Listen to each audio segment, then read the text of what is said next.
ce témoignage, que le sang de Jésus me couvre, couvre la chaîne et tous ceux-là qui seront en train de me suivre. Au nom puissant de Jésus-Christ de Nazareth, notre Seigneur et Sauveur, j'ai ainsi prié, j'ai dit Amen, Amen. Merci Joël. Alors je disais, avant de commencer le live, j'étais en train de suivre l'histoire d'une jeune dame sénégalaise, une dame de 60 ans qui vient de se faire déjà par une dame qu'elle a, une amie qu'elle a hébergée chez elle. La dame, elle vit à Zurich, elle vit à Zurich, elle est là maintenant, elle est au froid. Je ne sais pas si tu as déjà regardé l'histoire. Yes. Les noms, j'espère que tu vas bien. Et ça m'a tellement fait mal, ça m'a bouleversé. Je n'ai pas encore fini de regarder. Elle était là, ça fait des années qu'elle a un salon de coiffure à Zurich. Ça va très bien. Elle fait le commerce que moi, je fais les habits, tout ça en ligne sur TikTok. Elle est toujours pimpante, bien habillée, tout. Et sa copine ou son amie vient de divorcer de son mari. Et elle vient demander à la dame si elle peut l'héberger chez elle, si elle peut rester avec elle.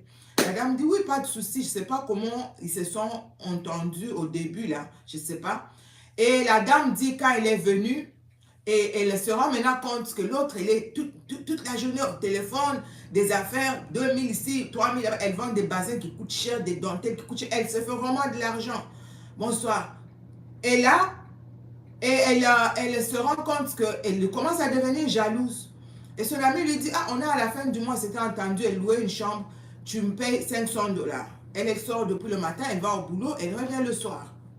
Excusez-moi si vous êtes là pour la toute première fois, nous allons partager le témoignage d'un homme qui a été dédié par sa mère à Satan et il dit, Jésus l'a trouvé dans un cimetière. Je ne sais pas comment nous tous on va le découvrir. Alléluia, mais pour l'instant, je te partage juste cette histoire pour que tu restes éveillé, pour que tu sois prudent, pour que nous restons prudents, pour que nous puissions faire attention à qui tu rapproches de toi, qui tu introduis dans ton cercle, qui vient dans ta maison. Vous avez dit une fois.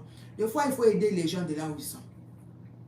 Quand tu amènes quelqu'un dans ta maison, c'est là qu'il découvre ton pyjama troué, c'est là qu'il découvre comment tu ronfles, c'est là qu'il découvre, et puis le respect aussi diminue. Quand tu vois, les gens te voient de loin, il y a comme, tu vois, hey, le respect, il y a des limites. Maintenant, toi, quand tu rapproches les gens de toi, c'est des problèmes. La dame dit,